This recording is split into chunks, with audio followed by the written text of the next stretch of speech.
Ajnanatimirandasya Jnananjana Shalakaya Chakshurunmilitam Yena Tasmai Shri Gurave Namaha. So today we're talking about how to prepare oneself for chanting. This may sound contradictory in a way that because the instruction is Kirtaniya Sadhari, always chant. But it should be done in the proper state of mind. And especially these Shikshashtakam prayers are important to cultivate before chanting the holy name of the Lord. And the mind has a tendency to concoct. And therefore, in the Bhagavad Gita, Krishna says that the mind is manogatan, which means it's a mover. It continues all the time in concocting and coming up with ideas for what might be better than what I have right now. I may have a perfectly good sweater on, but my mind then says, you need a better one.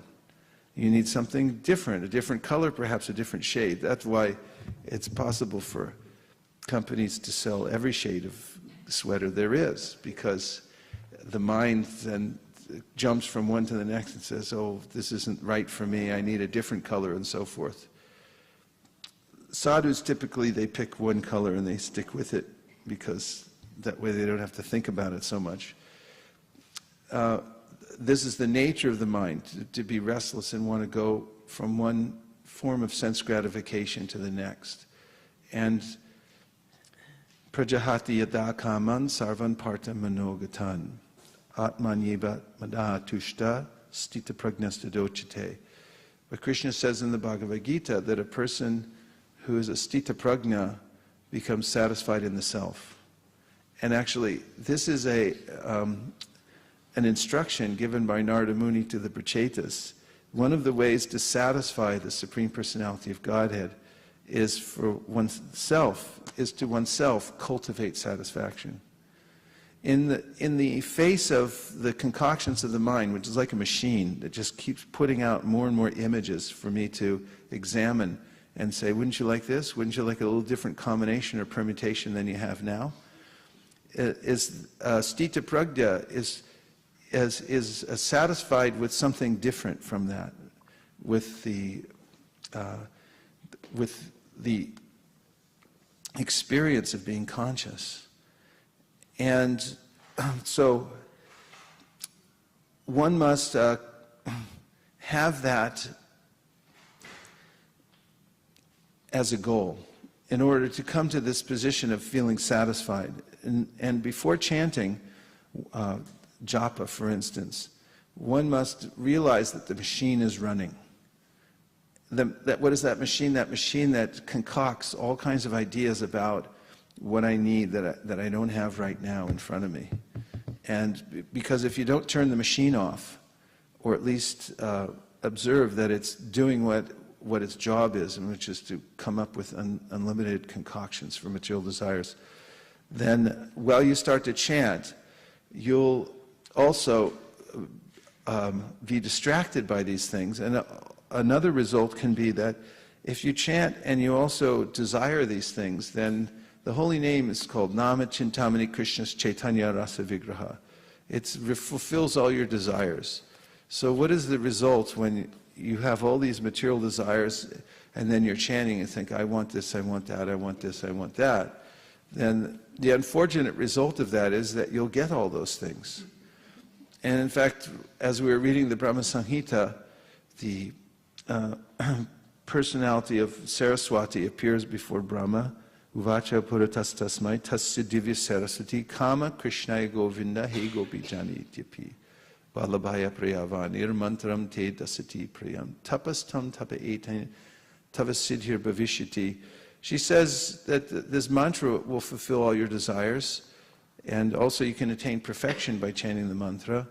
And in the purport, the Acharya says that the holy name, the mantra itself, it fulfills one's desires. So if you have material desires when you chant, it will help you attain those. And if you want Krishna, then it will help you to develop this proclivity to run after him, which is what we're after, for our mind to actually chase after Krishna. And this is the actual definition of pure devotional service, that upon hearing about him, the mind runs after him.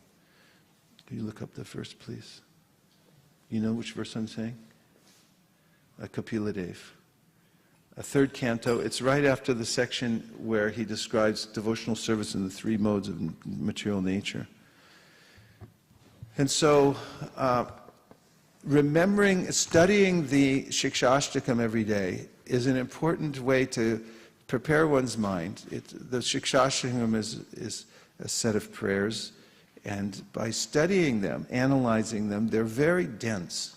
And there is a commentary by Bhaktivinoda Thakur about the prayers, these prayers of Lord Chaitanya Mahaprabhu. And it's not that Chaitanya Mahaprabhu actually sat down and wrote these prayers, but he, according to the Chaitanya Charitamrita, in ecstasy of remembering Srimati Radharani in the spiritual world, he uttered these various prayers, and they were compiled in this way. You'll see at the very end of the Antya-lila how they're put together by Krishnadas Kaviraj Goswami. So, Cheto Darpana Marjanam. First of all, we have to realize before we begin chanting that we are cleansing our consciousness. We are cleansing the mirror of the heart. And this must be our goal throughout the day. The bhakti yogis are very careful not to let anything enter into the purview of their vision or their hearing that will recontaminate the mirror. And one will then have extra work to do, because there are many kinds of contaminations that can enter in and then cover the mirror. So Cheto Darpana Marjanam, we're aware of the fact as we begin chanting that we're cleansing the mirror of the heart. And Bhava Maha Davagni Nirvapanam. This means that actually when I was in Denver, I should get a video of this because I didn't memorize the whole thing. I just watched Adorya Leela Dasi show me one time how they do in their school there. They teach the kids, they memorize all these things. Do you all know this? And those teaching the kids, Cheto Darpana Marjanam Bhava Mahadavagni Nirvapanam Shreya Kairava Chandrika Vitaranam Vidya Vidhu. There's a whole pantomime that they do. So the kids can actually learn the meanings of each one of the words, you know. So this Bhava Mahadavagni Nirvapana means that there's a way in which I'm burning in this world. In fact, Prabhupada's godbrother, Sridhar Maharaj, once said that it was like a chain smoker, that somebody's smoking a cigarette, and then as soon as it gets burned down to the bottom, they take out a new cigarette and they light the old one off the new one off the old one, and then they start smoking in. And in that way, they can stay smoking all day long. So this is samsara. You finish one, the body burns itself out, and then you start another body. It's chain smoking. So, so there's a way that we're burning in this world. Bhava Mahadavagni Nirvapanam. But this chanting process is meant to extinguish this forest fire of material existence. And what comes in its replacement is this cooling moon of the holy name. And that brings all good fortune. We have no idea in this world what good fortune is, because it's a place of reversals. The forest of enjoyment is described in the Srimad Bhagavatam, where a man thinks, I'll get my fortune in life by going into the forest, and there he gets lost, and then he's constantly harassed by all kinds of living entities, and he suffers dearly in that forest.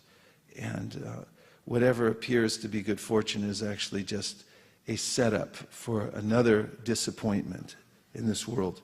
But when actual good fortune comes to a person, he begins to experience this, the rays of the moon of good fortune that enter into his or her life and one begins to feel this new stimulation through which we see even those who have so much going for them in the material world. You think, why would they give it up? But the Goswamis of Vrindavan, Tyaktvaturnamashesha Mandalapati Shainim Sada Tuchavad. They considered all these, the wealth they had, the connections they had, the power that they had to be Tuchavat, which means insignificant. It becomes insignificant in the light of the reality of the real thing. And so one should be aware when I'm chanting, when I'm beginning to chant the Hare Krishna Maha Mantra, that this is everything. Another, that is, one's mind should be fixed on one's highest prospect, because generally the mind wants so many petty things. Give me this, give me that, but doesn't really consider them carefully. What is the end result of owning these kinds of things, or actually obtaining them? What will really happen when I get them? It's like a little child doesn't care, just wants to grab everything, and this one, that one, this one, that one, this one, and put it in its mouth, and doesn't consider what's good or bad for him or her. So the mind is like that. So we should fix our prospect, fix the idea of what is our highest prospect in life before we start chanting, and realize that by this chanting process, with attentive chanting, I'll come to the highest position of life. I will cleanse the mirror of the heart. I will extinguish the fire of material existence. I will then also be bathed in the moonshine of the great moon of good fortune. And the white lotus of fortune will open in my life. So all these things, the mind, when it believes, when it cultivates these ideas and understands that all these things are possible just by chanting the holy name of the Lord, will then be attentive. So this is a very important point. In order to be attentive, we have to know what's in it for me.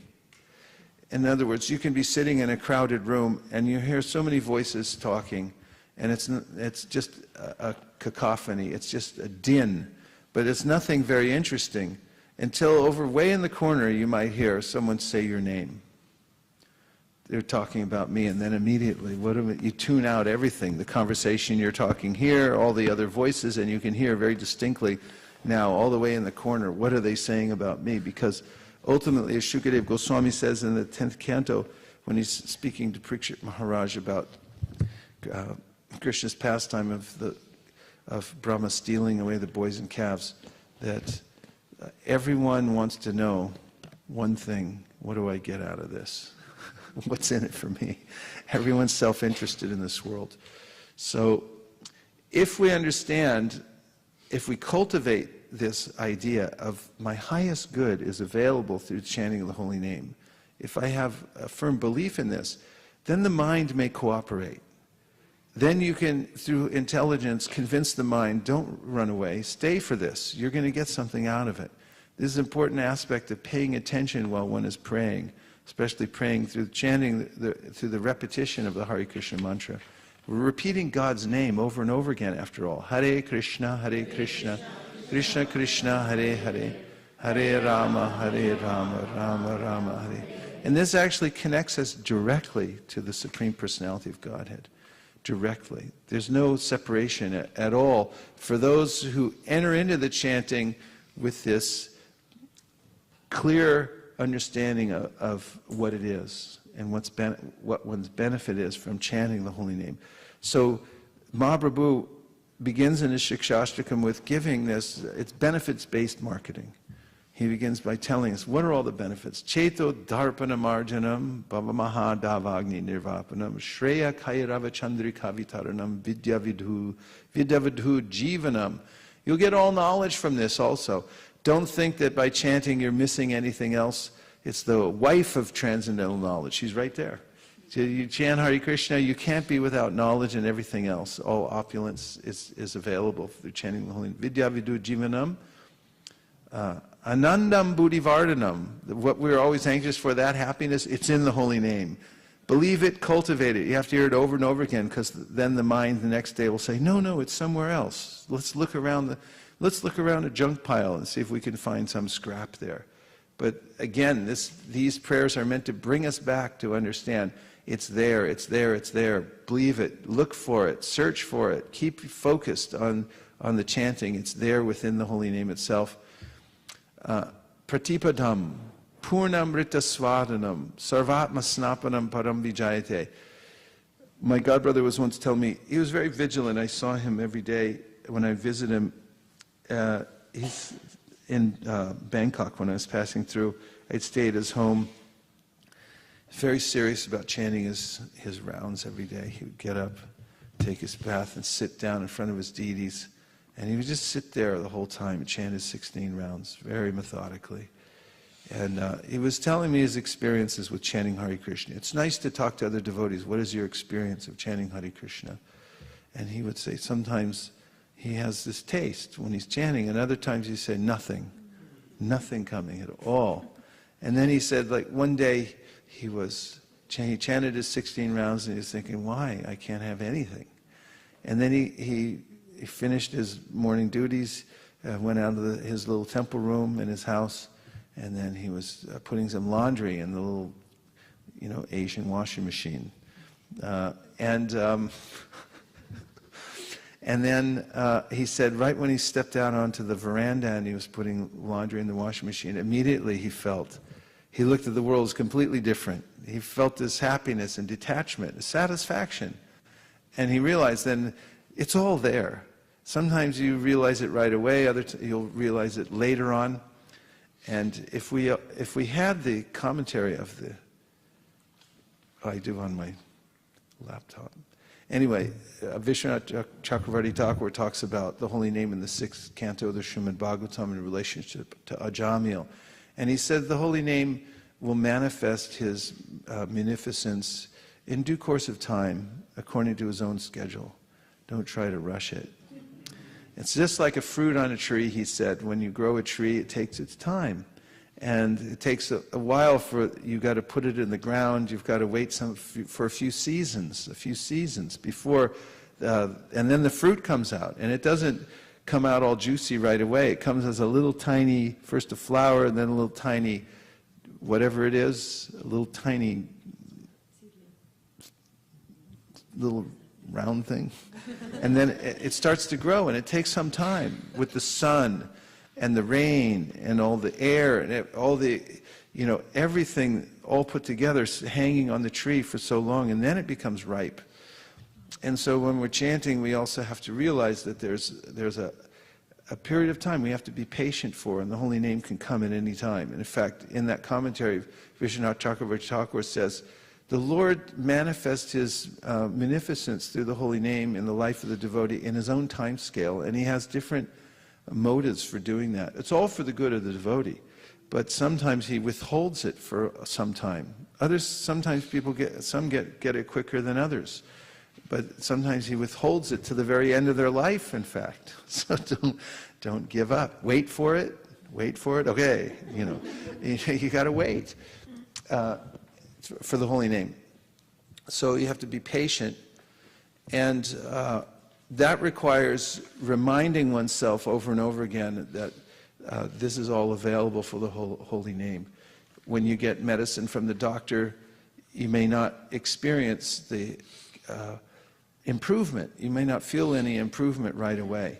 But if you have faith in the doctor, because he's treated many other people, so you get these recommendations for a doctor. It's so many people told you, no, I went to, it's fantastic, he cured me. It's like, because there's always some skepticism in going to a doctor, that this isn't going to work. And then everyone says, that stuff doesn't work, that's quackery. You're not going to get anything going to a doctor. And everyone has their own cure and their own doctor and so forth. But if you're fortunate enough to find a good doctor and you hear the recommendations over and over again, so many people he's cured, then at least you can have a little faith in the doctor and say, okay, I'm going to try, because he's cured so many people. He's got a diploma on his wall. He's got a nice office. He doesn't smoke. There's so many things, and then you go in and take the cure, but then you have to be patient, and you have to keep taking it and understand that this is my only hope. So we get a prescription for the holy name, and in this prescription, at the beginning, Chaitanya Mahaprabhu was mercifully telling us all the things, the benefits that are going to come from chanting Hare Krishna. So cultivate those. Remember what they are. What is the benefit of having a cleansed heart and extinguishing the forest fire of material existence? Nothing else will do that. And how does one come to be associated with the wife of all transcendental knowledge? Through this chanting. The white lotus of good fortune opens in one's life. Everyone wants that. Everyone's praying in that way. So remember these things constantly. Cultivate them. And then comes the next verse, which is that the Lord's name has personal shaktis. And while chanting Hare Krishna, we can remember that there's a Nija Sarva Shakti. It's the Lord's personal Shakti is there. So we're connecting directly to the Supreme Personality of Godhead in a very intimate way through saying His name over and over again. In fact, I was reading recently how in previous ages, although the great sages knew the efficacy of the holy name, they were afraid to chant it because of making offenses, because of letting their mind wander and thinking that there's something else more valuable. And then how offensive is that? That the holy name is personally present on my tongue. I'm saying the holy name. It's like, nah, I'll go watch television. Or whatever it is. Even back then when there was no television and there were sages sitting in the forest, they were afraid of subtly offending the holy name by not being present, because Nija Sarva Shakti is fully present here. And you could just think, it's nothing, and then walk away. And what an offense that is. It's the root cause of all offenses, according to Bhaktivinoda Thakur, this inattention. Like, here's the holy name. Nah. Nah. Nah. Nah. Nah. Nah. Nah. Not interested. So they were reluctant to engage in that direct process. But in the age of Kali Yuga, it's such a severe situation, and that now Mahaprabhu comes and he says, okay, here's the really strong medicine. We're bringing it out. And I'm going to protect you, because now in this age, you have to have this strong medicine. You're so fallen, you're going to be distracted every which way. You take this now. You take this holy name now. And in the age of Kali, it's the only thing that will save you in the age of Kali Yuga.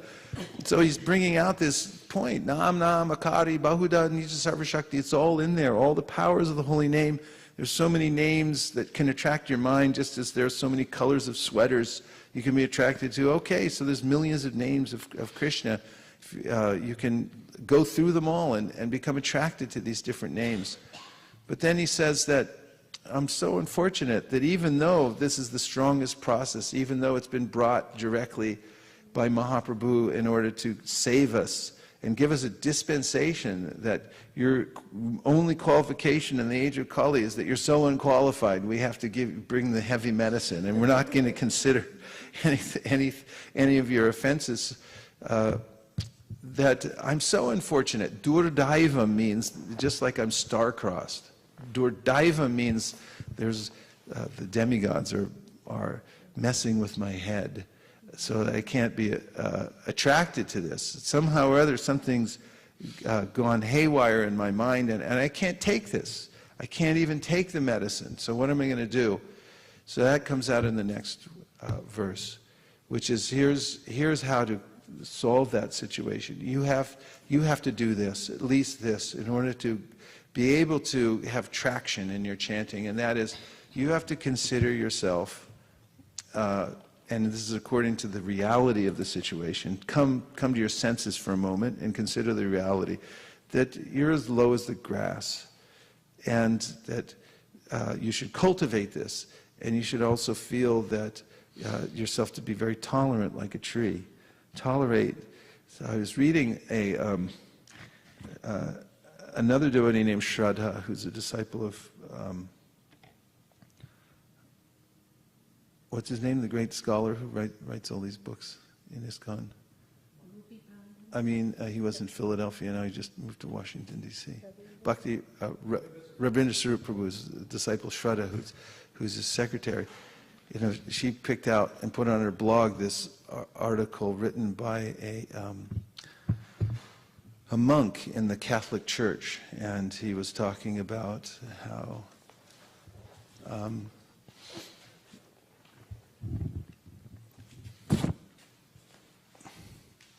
he was talking about not taking for granted what you have. Oh, and tolerating that you may be in an institution that people are doing things you don't like and so forth, but still you have to learn tolerance. That even though you're in an institution meant for glorifying God and making advancement in devotional service, there's a way in which you can become challenged in so many different ways. People are always got different ideas, always conflicts and so forth. So you have to be tolerant. And so you have to learn tolerance and then also practice this point. Nirmana moha jita sangha dosha adhyatma nitya vinivritti kama dvanvarva mukta sukatuka samjar gachantya muda paramavyayam tat. This is a prescription. It's written on a little doctor's pad in triplicate and say, here, there's powerful stuff here. You take this medicine now. Trinadapi sunichena nirmana moha jita sangha dosha. Don't get puffed up. Don't get puffed up. Don't be intolerant. Practice this tolerance and be ready all the time. This is your medicine. Be ready all the time to give respect to others. And don't take respect for yourself. It's poisonous. It destroys the ability of one to really call out to the holy name and to get what we're really looking for, which is sanctuary at the lotus feet of the Lord. Real sanctuary only comes through sincerity. I was thinking the other day about how fast life is moving. Someone called me and said one of Nirkula's brother's daughters is graduating from college. I couldn't believe it because it just seemed like 2 days ago they were at our house and she was a little baby screaming in our house and screaming at me. And now graduating from college, and I just see how things are zipping by, the whole life zipping by, and everything moving. You can't hold on to anything. It just goes away by its own power, moves on its own power. We don't have any control over it.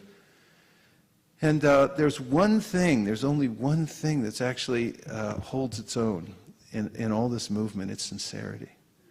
It's the one focal point. It's the one thing you can hold on. It's the one thing that's really yours, that nobody can take away. It can't be changed by anything. It's your own sincerity, which is the freedom Krishna has given you to use your will to and turn your attention towards Him. It's sincerity, and to freely acknowledge your dependence on Him and so forth. Submissiveness, sincerity, these are all the greatest ornaments of a living entity. One who has these ornaments can go anywhere at any time, any place, and be welcomed, actually. Because everyone else is in conflict with every other living being, because everyone wants to be recognized. And if you're not eager in being recognized, immediately everyone notices that, oh, okay, this person's okay. They can come in. Everyone else like, hey, you sit over there. We're going to watch you for a while. We will make sure you're not going to take our position and so forth. So one can't overcome this durdaivam, this unfortunate situation in life, by practicing these points of feeling oneself lowly, of being very tolerant. And that also, this is the most satisfying of practices, and that is the very practice of being satisfied. You can observe it on a moment-to-moment basis because the mind will always be spinning and grabbing out for more things. I was just noticing it because I read this verse about satisfaction, and I really love this concept of how you can please the Lord by being satisfied. Be satisfied, Krishna says, yadrishya labhasantushto, of gain that comes of its own accord. So it's like the mind says, I want this, you got to go to the store, you got to get it on Amazon.com, you got to get a credit card, you got to get a newer credit card, you got to get something. And it's like, why do I got to get anything? I just be satisfied. That'll solve all the problems right there. I don't have to go anywhere. I don't have to get a new credit card. How about if I'm just satisfied with gain that comes of its own accord? Just let the gain come to you. Let it come.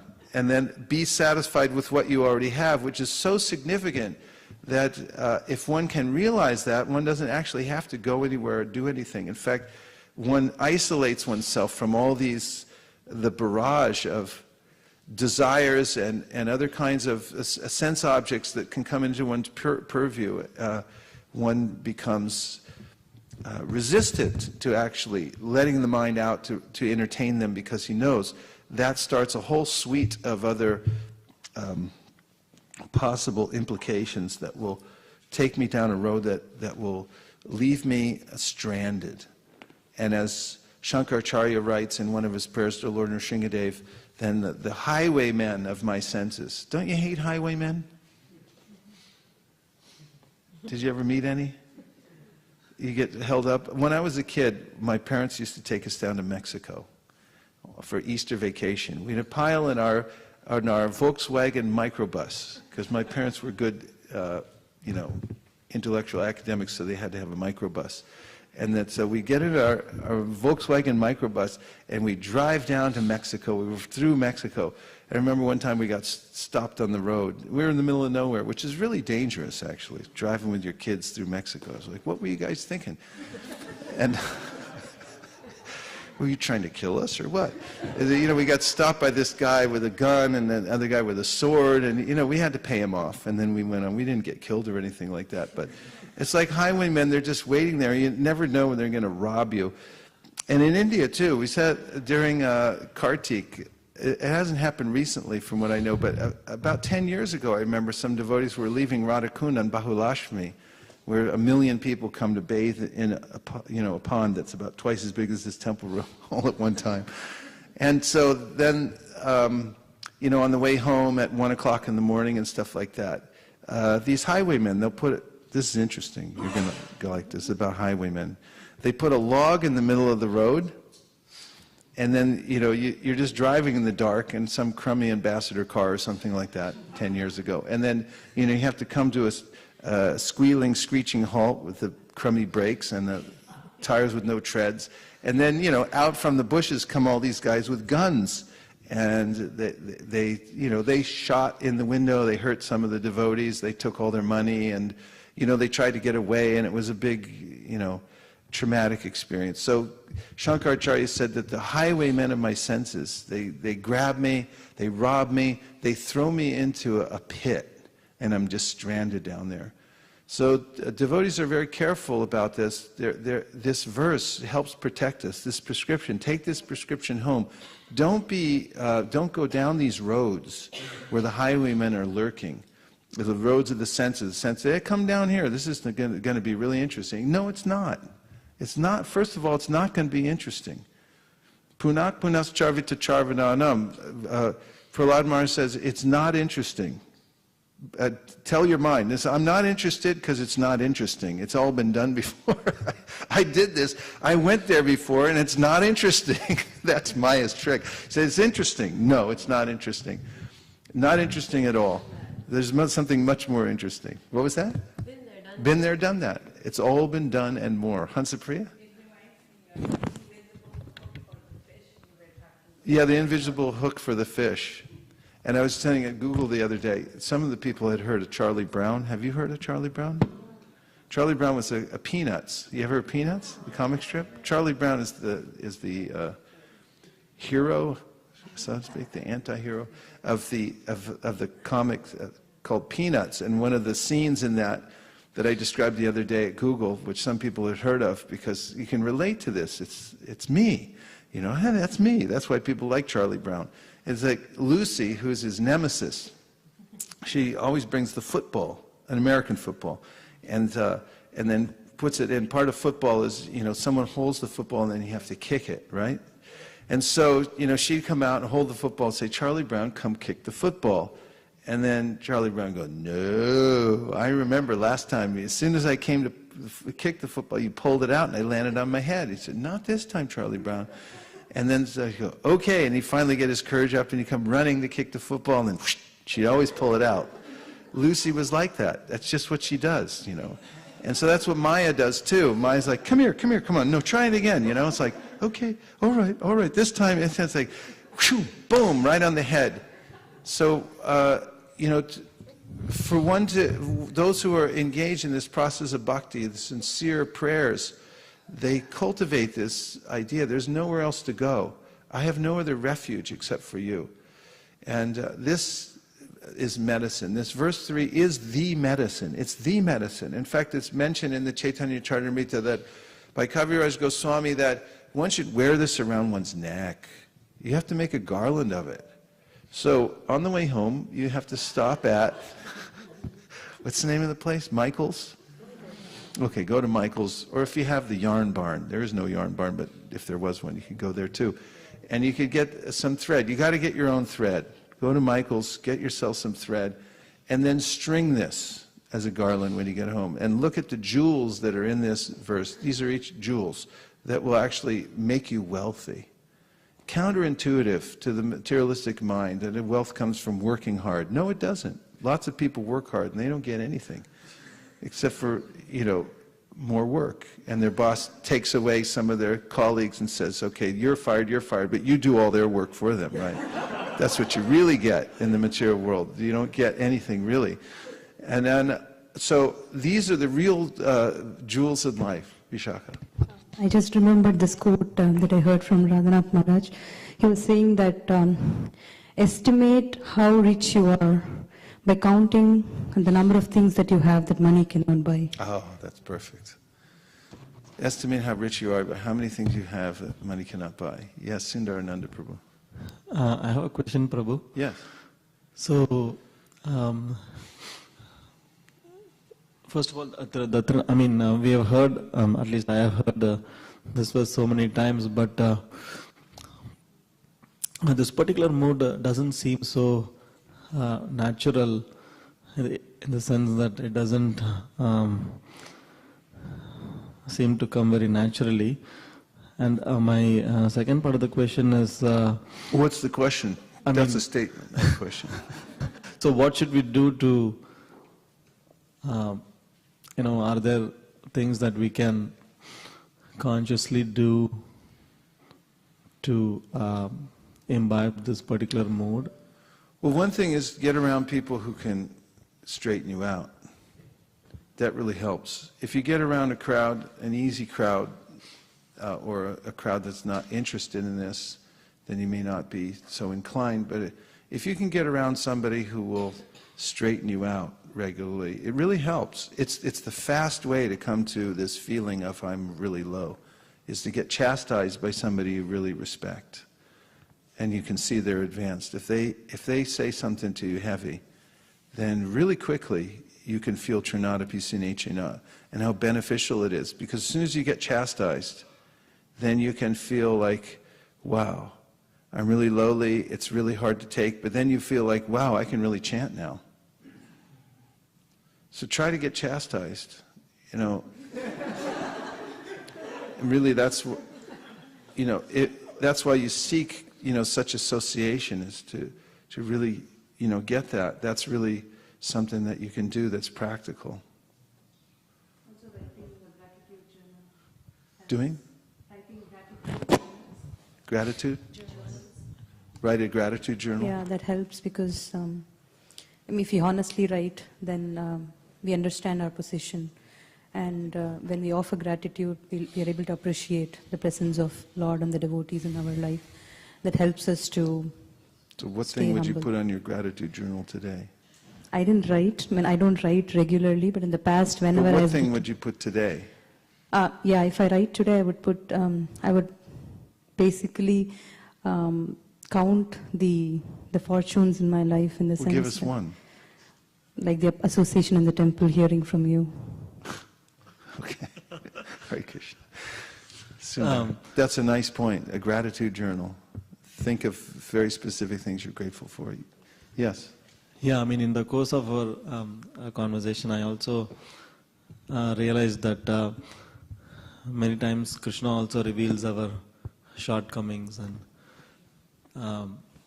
when we are chanting and doing devotional service, suddenly it hits you that, I have a lot of shortcomings. I think that also brings out that particular mood. Seeing your own shortcomings. Shortcomings. Yeah, that's help. And one more question I had was, Prabhu, is this a particular effect of our sadhana, or it's consciously cultivated and it... Well, you have to think what sadhana is. Sadhana is not mechanical. And that's partly the purpose of this topic, is that our sadhana, our practice, it shouldn't be mechanical. We should really carefully observe. In the Shastra, it's described the practice of manana. Manana means to look very carefully. That's as last weekend when I was with Tushta Prabhu and Vrinda Sundari, they were talking about how they had just read Sachinandan Swami's book in the section about manana, which is self-observation. You have to look very carefully. Take time to, it's different from prayer. It's a kind of looking at your own consciousness and seeing what's really in there. And looking at with a view to spotting offenses. And you'll see in the prayers of Bhaktivinoda Thakur, Amara Jivana, he's talking about his faults, that I'm very fallen, lowly living entity, that I have this envy burning in my heart. I'm always averse to topics about the personality of God and so forth. Just Raghunath Das Goswami also, he writes in the Manak Shiksha, a prayer to the mind, but it's kind of a manana, where he's observing the state of his consciousness, and he's saying what's really in there, and being very careful to note all the subtle aversions he has to the holy name and so forth, and to other devotees and to devotional service, and the offenses that he's committed and so forth. And this kind of observation is the real sadhana. If we just practice without thinking about what I'm doing and so forth, then as the Chaitanya Charitamrita says, Kaviraj Goswami says, you can chant for millions of years in an offensive way if you don't take time to observe yourself and how your consciousness is actually situated. But if you're careful, then if you're observant, then you try to rectify it in a practical way, then you'll make progress. You'll actually make progress. Yes. Oh, go ahead and then Pratibha. So this is regarding your comment, Prabhu, where you said, don't be puffed up and, don't be intolerant, right? So a recent event that happened, I could relate to this, comment. For example, Donald Sterling, right? If you know who he is, right? He had like everything going on, and then within like 48 hours, the tables have turned on him. So it's very important that, you be grounded, especially in profession or whatever you do. So, yeah. Thank you. That's true, yeah. Hare Krishna Maharaj, like you were mentioning about manana, and when last time when Giraj Maharaj was here, I had asked a question that when we progress, why do we get that disappointment? That the more I progress, the more I feel that, no, I'm falling behind. I have so much far to go. How am I going to do it in this lifetime? But somehow or the other, like either you read something or you hear some lecture, and one word will be a ray of light for you in that phase of disappointment when we are going through our crests and troughs, even our spiritual life, that you would feel that, oh yes, this is it, I'm in the right path. And as long as that's the case, then what is, like you say it, like what is the value of a million lifetimes in eternity? So. Yeah, nice point. And we need encouragement. And also, we should consider, and it's a fact, we're eternally students. It's not that I come to a point and I say, now I'm good, I've made it. In fact, the moment one thinks, oh, I'm perfect, I'm pure, then, as Prabhupada said, one's a rascal. Giriraj Maharaj said that also. Said, this is the sign of a rascal. I'm a pure devotee. You're a rascal. A pure devotee is thinking, I'm so fallen. I'm unworthy. Even Prabhupada says, Srimati Radharani is thinking like that. What is my qualification to approach Krishna? And so there's this, eternal quest for refinement, which is the most worthy and interesting of all occupations, trying to improve one's service. There's never a point at which I say I'm done. As my Mridanga teacher says, as soon as you think that you're finished, you're finished. I'm good. You're not, now you're really bad. It's like if you're satisfied with where you're at now, then there's no hope for you. You're not going to improve from there. So this kind of, simultaneously you have to be dissatisfied and satisfied at the same time. Because if you get too dissatisfied and become despondent and think, oh, I can't do this, I'm so fallen. Some people say, I'm not chanting. Why? I'm too fallen. It's a fact. And the mind can convince us of this. People even kill themselves. It's like, you got a perfectly good human body and so many things. The mind will say, like, you're no good. Kill yourself. And it's like, all right, that's not a good idea. Don't do that, and don't give up your practice. But at the same time, we should be very observant of what our internal state is and see how can I refine it. Guru Maharaj, the mind, which you were talking in the initial part of the lecture when you started, you said that the mind distracts us constantly. So we should notice this and switch off the box. I have a basic question on the mind. The mind is one of the, so many, we count them, right? The earth and then subtle body. And God creates the mind. What is what? The mind is one of those elements that God creates. Is that correct? Or because I was wondering, if the mind by its nature was constantly contemplating on all the diverse options that are available, I'm always thinking about what else can I do? Writing. Is this the natural state of the mind? Well, the mind can be the best friend or the worst enemy, Krishna says in the 6th chapter of the Bhagavad Gita. So the mind that's addicted to sense gratification is the worst enemy, but the mind, and can I have that verse? That becomes attracted to hearing about Krishna becomes the best friend. So by nature it is diverse? It's always searching? Well, the mind is an instrument, and it's like a reflective surface, like a mirror. That's why it's described as a mirror, darpanam. And so, no, I mean the Bhagavatam. Sorry. That one's probably good too. The mind's a reflective surface. And so when it's distorted because of contamination by the 3 modes of material nature, you have ignorance that affects the mind in a certain way, and you can read in the 18th chapter of the Bhagavad Gita about how the mind, which is affected by various modes, it reacts in different ways. Like one's determination, which comes from the mind, is affected by ignorance, and that one's determination is dreaming. I'm thinking about doing it. People who smoke ganja, that this is how they think. It's like, yeah, someday I'm going to start a business. And it's like, you said that 20 years ago. It's like, I know, but it's like, I'm thinking someday I should do it. And then there's the mode of passion, and then the mode of goodness. The mind, the reflective surface is affected by these modes. It's colored in different ways. So it reflects our consciousness in various ways. But when the mind is clear, then we can see our clear consciousness, which is part and parcel of Krishna. So the mind has to be cleansed. Even if the mind is cleansed, what I'm trying to understand is the mind still going to be looking for ways to serve Krishna like it did for the material option? Then when it becomes your friend, then it becomes attracted to serving Krishna, yeah. So it will think of multitude of ideas, it will keep throwing up things. And it'll think of all kinds of ways to, and it's all related to Krishna, right. So the mind is a material instrument, actually. And according to Sankhya, it's counted in all the elements, right? So it's an external feature of the material energy, but it's part of the apparatus we have, but it can be purified. And then iha yasya harer dasye karmana manasa gira nikila apyavastastu jivan mukta suuchite. One can be a liberated soul even while living in the body, even with the mind, because it becomes purified. And this verse, which Mukharavind Prabhu pulled out, and this is not it, by the way. Let's see. No, that's not it. No. I mean, I do want the Gita, but not right now.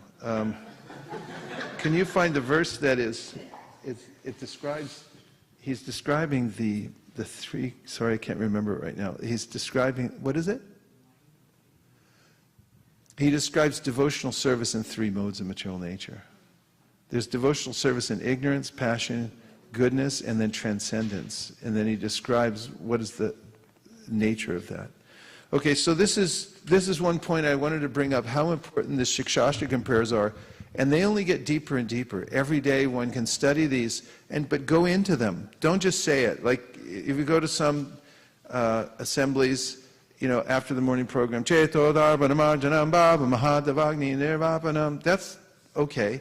But go into the prayers and see what's actually in there. What does it mean to you? How can you use it to come closer to Krishna and chanting the holy name? Look at these things. They're given. They're perfect. They are perfect. And they are fully useful. But you really have to use them. And that's real sadhana. Take them very seriously and find out what's in it for me spiritually to make advancement in my sadhana. And then,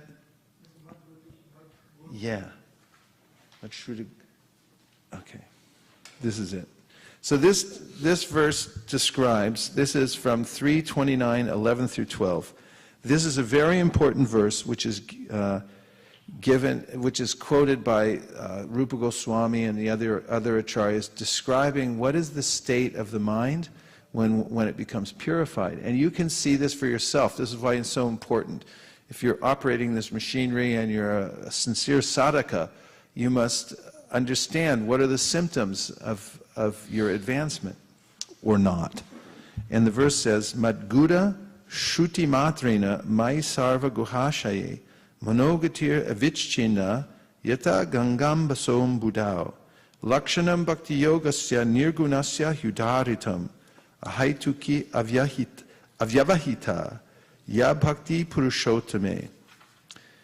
The manifestation of unadulterated devotional service is exhibited when one's mind is at once attracted to hearing the transcendental name and qualities of the Supreme Personality of Godhead, who is residing in everyone's heart.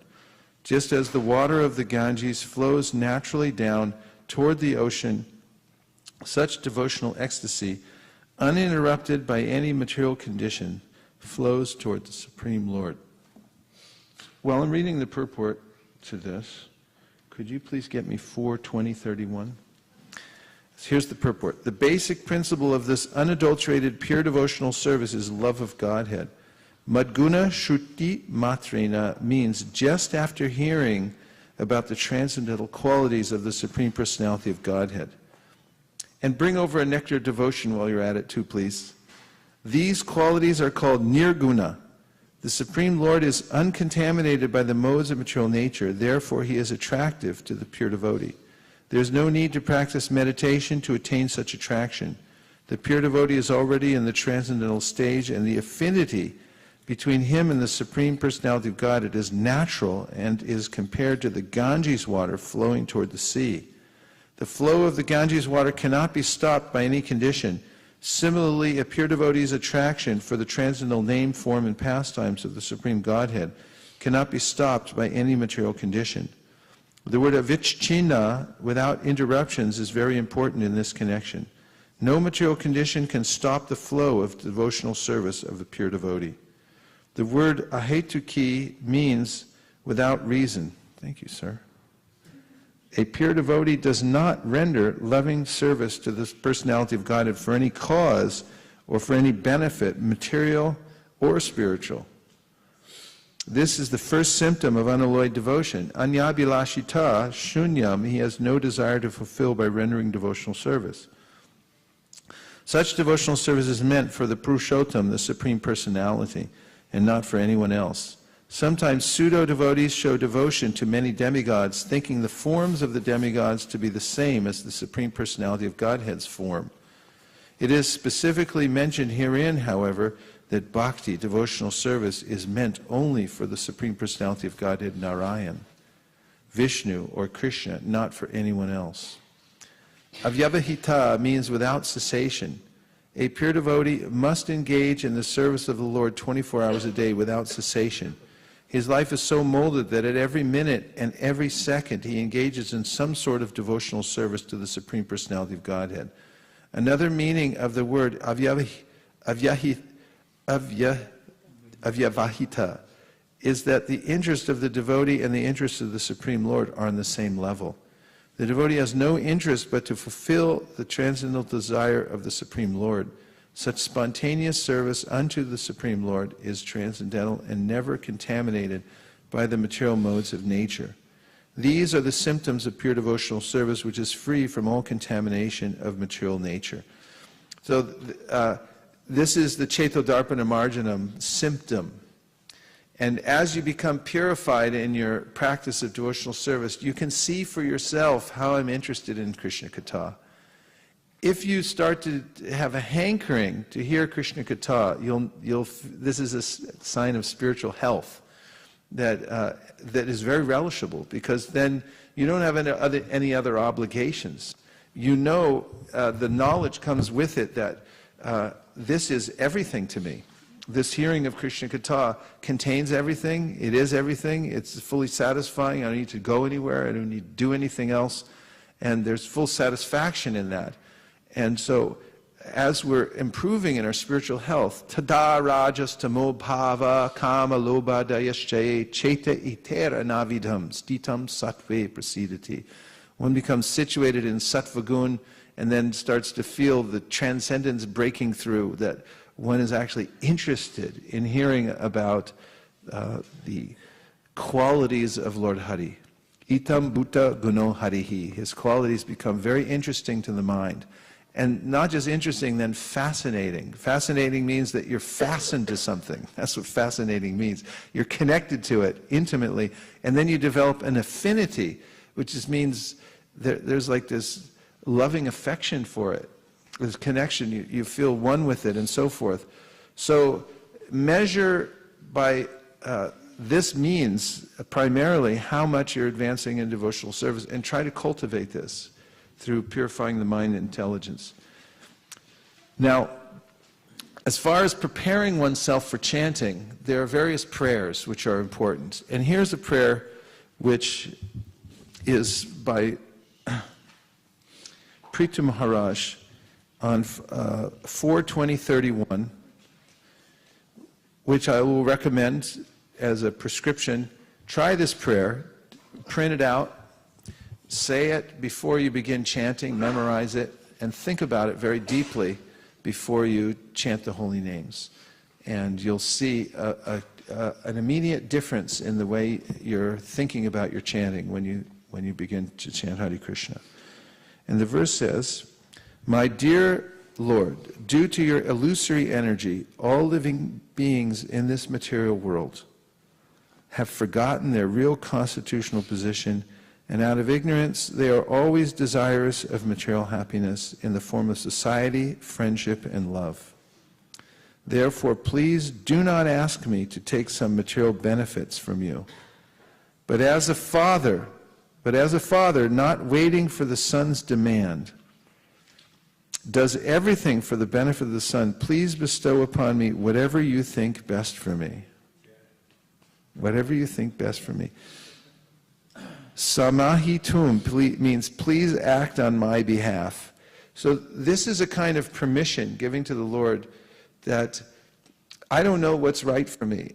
I'm only interested in bad things. Let's just take that for granted. I'm an illusion, and whatever I ask for is wrong. And someone the other day wrote me a letter making so many plans, and she analyzed in her letter, she said, "I realize now that none of my plans have ever worked out." So he's saying, I'm thinking about taking a different course in life. I'm taking a higher instruction. Let me try a different way. What's best for me spiritually? I'll take that plan. And so that should be our focus, how to find that. Other plans don't work out. You're not going to be successful making a plan. No one ever has. It's 0 to a trillion to the trillionth power in the material world that everyone's failed in their plans here in the material world. So don't think, well, I'm going to be the one who's successful.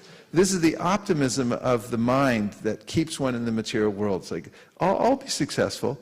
Even though everyone else has been defeated, I'll be the one who makes it. This is the little jiva against material nature.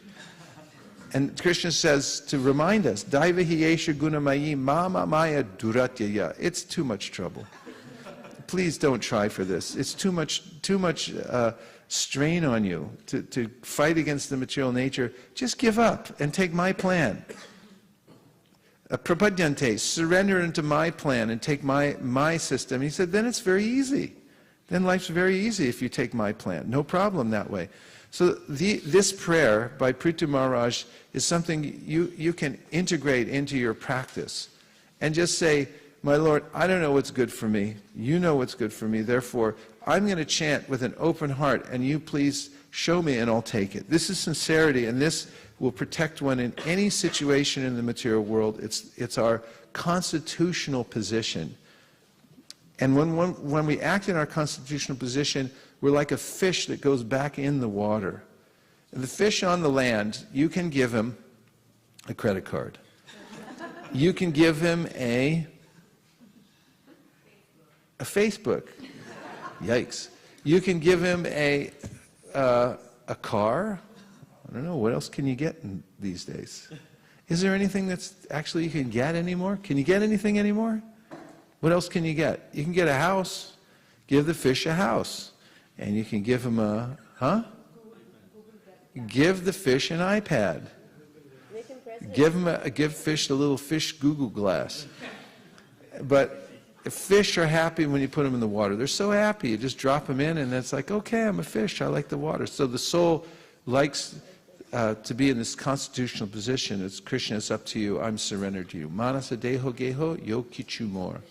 That's my mind, my body, my home, myself that belongs to you.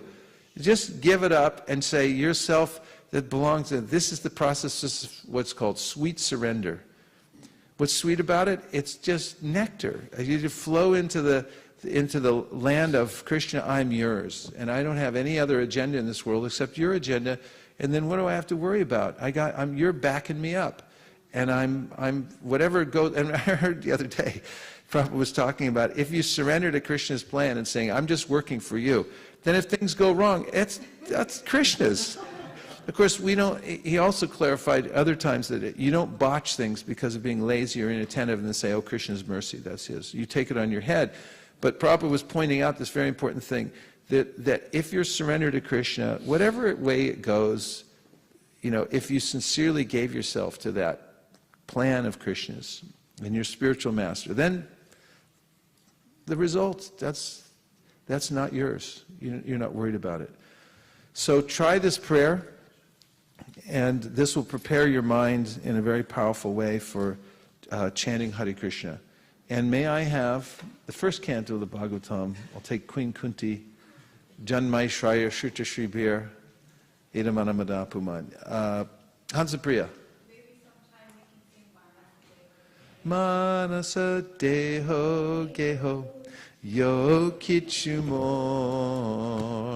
Arpilun Tu Apare Nahit Shior.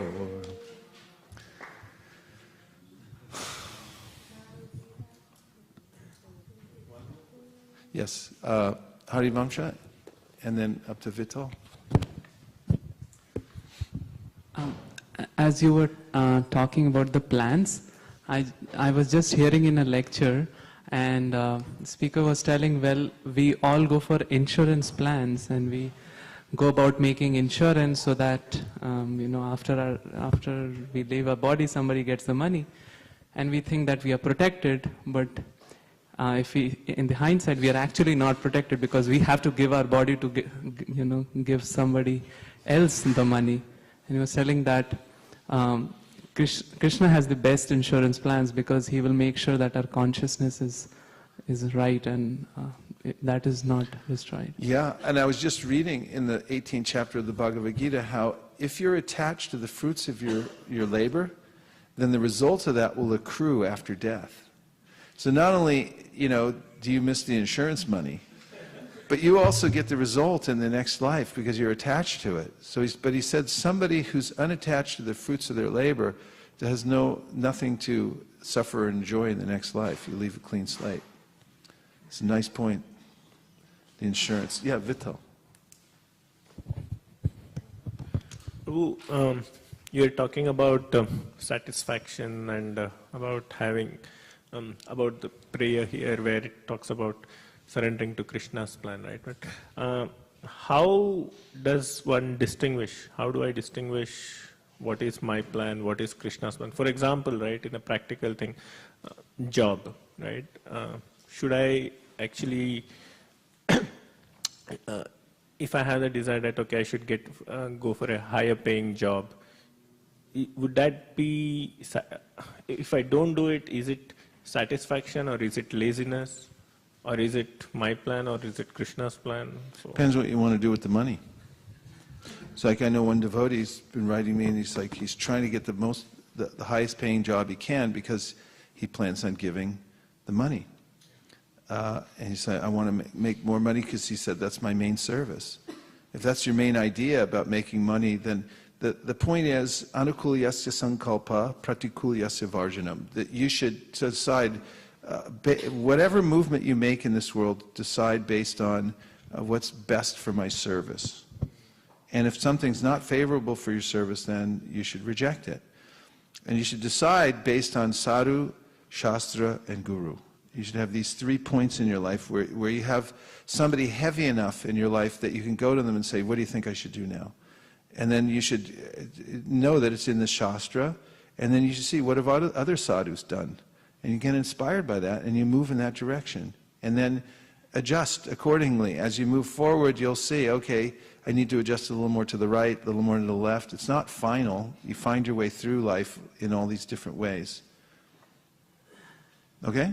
It can be done. You just need sincerity and to say, I'm going to take the instruction from the sadhu shastra guru. That's what all advanced souls do. They look at it really carefully. I mean, look at Maharaj Dasarath. No, yeah, when he was told, give up your son. And Vishwamitra Muni came and said, I'd like a little charity. He said, sure, whatever you like. He said, your son is like, oh, no. And then, so Vashishta finally stepped in and said, look first of all, your son's God. That's one thing. And the other thing is that this is Vishwamitra Muni. You don't want to cross him. Third thing, this is all the plan of the Supreme Personality of Godhead, so you should do it and stuff. And even though it was a very hard decision, that's hard. Then, he said, okay, go ahead. If he'd gone the other way, it would have been a disaster, but he took all these things in. So it's not that everything's going to come to you easily. It'll come in very difficult ways. And typically these decisions are hard to figure out. They're very subtle, this way, that way, this way, that way. Do the best you can, but base it on a sincere desire to follow the Lord's instruction. Shastra, follow Shastra. What does the Shastra say? If it's in there, do it. And sometimes, you have to make the best use of do the best you can according to time, place, and circumstance. Don't misuse that either, because that time, place, and circumstance, time, place, and circumstance, you can do anything you want with time, place, and circumstance. You have to be careful, and that's why you have to check your sincerity. Why am I really doing this? Why am I really doing it? Vishaka? I have a question, Prabhu. I heard somewhere that a devotee is not able to make rapid spiritual advancement because he has this fear of surrender. What if I give too much of myself to Krishna? And thinking, about the prayer by Prithu Maharaj, 4:20:31, I feel it's not easy all the times to actually pray that way. Krishna, do what is best for me, because when we read that verse, it's very encouraging, because it's we have the feeling that, oh, Krishna will do whatever is best for me, which will be always good. But we never know, because the best could also not be according to what we want, or it may not be the best for our material situation. So I'm still not, maybe it shows my lack of surrender, but I'm thinking how to really be convinced or take this to heart. How to do that? You have to become materially exhausted. That's the answer. If I'm materially exhausted, then it's easy, because I give up. And you just decide, I'm not doing this anymore. Roberto Duran, round 12 against marvelous Tommy Hagler. And he just took the towel. He was a great champion. He had everything riding on it. Everyone, all his countrymen were watching, and he wanted to be the big hero. But then he realized, I'm beat. This guy beat me. I can't do this anymore.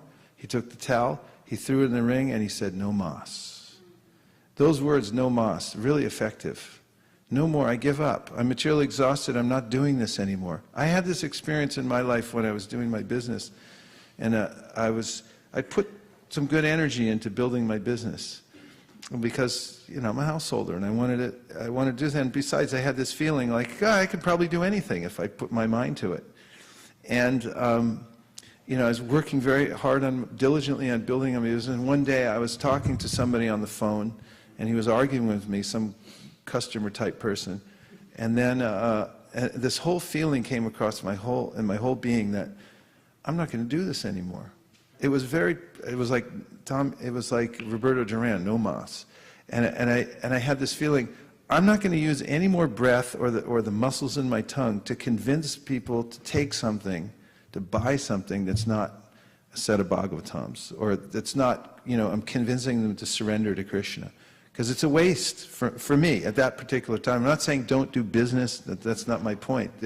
This will come at every particular time, and you know, Bhaktivinoda Thakur, Prabhupada was in business. Then Bhaktivinoda Thakur did it was a high court judge and thing. But I'm just giving you my experience. It was visceral. It came through my whole system. And I realized it right at that moment. As soon as I hang up the phone, my business is going on a way back burner. And then whatever happens, fine, that's okay. So it was a point of material exhaustion for me. That was real exhaustion. I can't do it anymore, no mas. So until you have that feeling, it's very difficult to go the other way. You know, when you have that feeling about everything in material life, then it's like, I'll do it as whatever my duty is, I'll continue to, but my heart's not in it at all. I'm exhausted with it. There's nothing in it for me, and I'm not interested in doing it. I'm materially exhausted. Then one can chant with sincere feeling. As soon as if there's a little tinge of optimism about the material world, well, maybe, you know, if I just get those shoes, you know, those red shoes, I'll look so cool, and you know, I'll be the center of attention. And you know, if I have some money and you know, those shoes, then I'll be cool. But no, Shukadeva Goswami was naked. He's like, I don't care anymore. I just don't care anymore. And then then your life becomes, it's transformed into a different situation. I care about something else. You want this? No offense or anything like that, but I got something else I'm doing. I'm more interested in. But Guru Maharaj, all these situations that you're talking about are talking about better to accepting from a point of wanting more to a point of being satisfied. But the concern with most devotees with this kind of a prayer is that, first of all, we're not ready. Material fatigue, I feel, comes much later in life. First you get emotional fatigue because you invest and you don't get anything back. Or you get things back and they're never enough. And you realize that this whole relationship, because I don't know, maybe it's a woman, so I feel that way, that all these relationships are just like a water on the top. Underneath, you know, I mean, Krishna's handling it. But we think we're there, you know, we're controlling the water, we're in the boat, we're rowing, and we have some control over this, but we don't. And we realize that this is flowing water. We are not able to hold on to anything. You know, I watch the child grow up, and these realizations come. And an emotional fatigue sets in. That, you know, I'm holding on to things I can't hold on to. I'm not getting much when I'm investing so much. And I invest so little and I get so much back. I'd rather productively invest it somewhere else. But these kind of prayers, linked with this concept that we are taught from senior devotees and when we sit in lectures, that Krishna always tests you before he gives you something more, always brings up a negative feeling in the heart that, you know, am I ready to be tested? Do I want my kid to fall sick, or my husband lose his job, or me to fall, you know, something else, for me to learn something more about Krishna? Am I not satisfied where I am right now? Can I not be left in peace? There is that, as you said, attachment to the material world that triggers that thought. A little bit of self-analysis over the hiccups that we've had and how much Krishna has helped us does guide us. We tend to see and realize, yes, though we suffered, Krishna brought me one level more. It does tell us, but there's that fear. Can you explain that fear? Well, we didn't get to that prayer yet. That prayer, Queen Kunti says, let more calamities come. We're not even asking for that yet. We're just saying, I don't know what to do. You know better than me, so you decide. I mean, that's a preliminary stage. But just in a practical way, we have to, by increments, but find where you can surrender now. Find that place, that tiny little place right now, that fear that you're facing, whatever it is, you don't have to do something that's beyond your means. You'll just, if it's artificial, you'll come right back to where you were anyway. But find out what it is that you're afraid of right now, or whatever it is you're attached to, and deal with it in a small way. Even the tiniest triumph, the tiniest victory in being introspective and offering it to Krishna can bring one a momentum which will carry one to the next level, the next level, the next level. And that's all you can do is all you can do, but all you can do is enough. And that means that act in the position you're in now, surrender to what you can now, and then you'll get more impetus to do more, because it's sweet surrender. It's not bitter, actually. The mind says, this is bitter, it's going to be bad. But it's the other way around. When people actually become free from material life, read all the prayers in the Bhagavatam and go, what was I thinking? I was just trapped and being trounced by material nature, and now I'm free, and so forth. So become encouraged by them. Yes, Mataji. I'm Anasa. I just wanted to add something on satisfaction with the material world. Are we trying to satisfy ourselves, or are we trying to satisfy something that the society has defined as satisfaction? That's a good point. Because that is where we fail. We are trying to satisfy someone else and not ourselves. Yeah, I don't even know what myself is. And I take it that some kind of social norm is, I should live up to this level of satisfaction. Another concoction of the mind, right? Nice point. Thank you. So now I'm going to read this last prayer and then we'll stop. But this prayer is very powerful, and it gives a clue to how one can actually pray clearly. And this is 1:8:26 in the Bhagavatam. And Queen Kunti says, Janmaishvarya Shruta Shribhir Idamana Madakpuman Naivarhat Yabidatum Vai Twamakinshana Gocharam. My Lord, your Lordship can easily be approached, but only by those who are materially exhausted. One who is on the path of material progress, trying to improve himself with respectable parentage, great opulence, high education, and bodily beauty, cannot approach you with sincere feeling. So, akinchana gocharam, one who is easily approached by the materially exhausted man. So, before chanting, just divest yourself. You can do this even before you've come to some lofty level, so-called. You're already at a lofty level. You're engaged in the process of chanting Hare Krishna. So before you start your daily practice of chanting, take a moment. Fix your attention inwardly and think about, what do I actually have that's valuable? And realize that I don't have anything. I come to this state of feeling helpless, in the sense that I can't breathe without the help of the Lord. As Satyadev Prabhu says, I'm not breathing, I'm being breathed. You can't stop. It's a machine. It's a ventilator. You're on, like in intensive care. The breathing just goes on. The heart keeps pumping. It's a very good source of remembrance of this. If you lie on your left side and you can feel your heart beating, and I have no control over it. It can stop at any minute. It's going on by some higher power.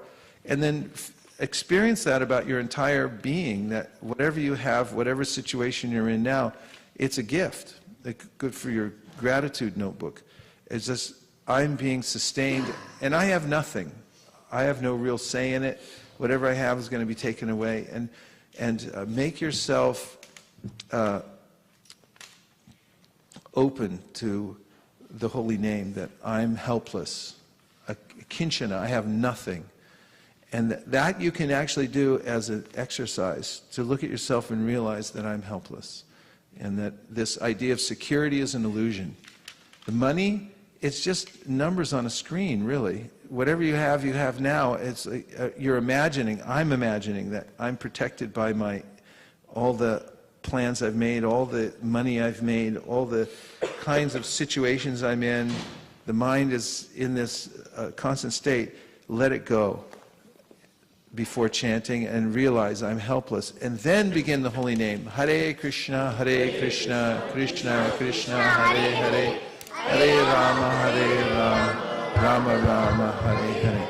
Then we can actually get, we can chant with feeling, the Queen Kunti says. Then we can chant with feeling, and that's really what we're asking for in our prayers.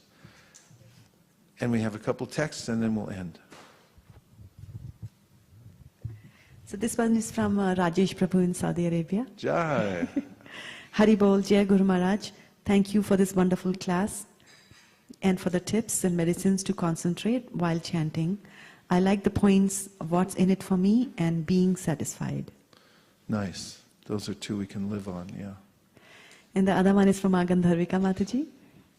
And she says, Danvats, thank you very much for the practical points to rekindle our desire to chant with attention.